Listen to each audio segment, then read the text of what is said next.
హైదరాబాద్ లోని కంచెగచ్చిబౌలి భూముల వ్యవహారంపై సుప్రీంకోర్టు కీలక వ్యాఖ్యలు చేసింది. చెట్లు కొట్టే ముందు పర్మిషన్స్ తీసుకున్నారా లేదా అని ప్రశ్నించింది. ప్రస్తుతం భూముల వ్యవహారంపై స్టేటస్ కో కొనసాగించాలని ఆదేశించింది. తదుపరి విచారణను మే 15వ తేదీకి వాయిదా వేసింది సుప్రీంకోర్టు.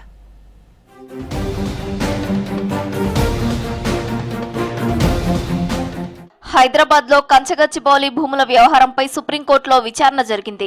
జస్టిస్ బిఆర్ గవాయ్ నేతృత్వంలోని ధర్మాసనం విచారణ చేపట్టింది. ఈ సందర్భంగా సుప్రీంకోర్టు కొన్ని కీలక వ్యాఖ్యలు చేసింది. చెట్లు కొట్టేసే ముందు 1996లో సుప్రీంకోర్టు ఇచ్చిన మార్గదర్శకాల ప్రకారం పర్మిషన్స్ తీసుకున్నారా లేదా అనే విషయాన్ని స్పష్టంగా చెప్పాలని జస్టిస్ బిఆర్ గవాయ్ ప్రశ్నించారు. అనుమతులు లేకుండా చెట్లు కొట్టేసినందుకు సీఎస్ సహా సంబంధిత అధికారులు జైలుకు వెళ్లాల్సి వస్తుందని హెచ్చరించారు. 100 ఎకరాలను ఎలా పునరుద్ధరణ చేస్తారో చెప్పాలన్నారు.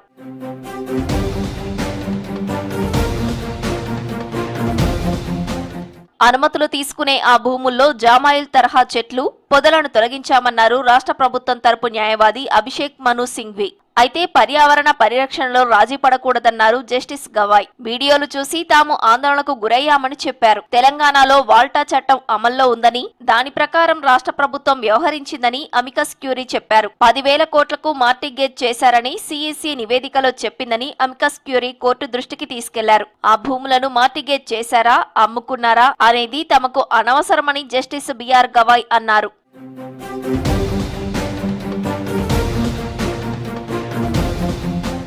చెట్ల నరికివేతను సమర్థించుకోవద్దన్నారు జస్టిస్ గవాయ్. అయితే అన్ని పనులు ఆపివేస్తామని, భవిష్యత్తులో పునరావృతం కాకుండా చూసుకుంటామని ప్రభుత్వం తెలిపింది. ఫేక్ వీడియోస్ తో తప్పుడు ప్రచారం చేశారని చెప్పింది. మినహాయింపులకు లోబడే కొన్ని చెట్లను తొలగించామని వివరించింది. విచారణ సందర్భంగా భూముల తాకట్టు అంశం ప్రస్తావనకు వచ్చింది. అయితే దీనితో తమకు సంబంధం లేదన్నారు జస్టిస్ గవాయ్. కేవలం నరికిన చెట్లను ఎలా పునరుద్ధరిస్తారన్నదే తమకు ప్రాధాన్యమని చెప్పారు.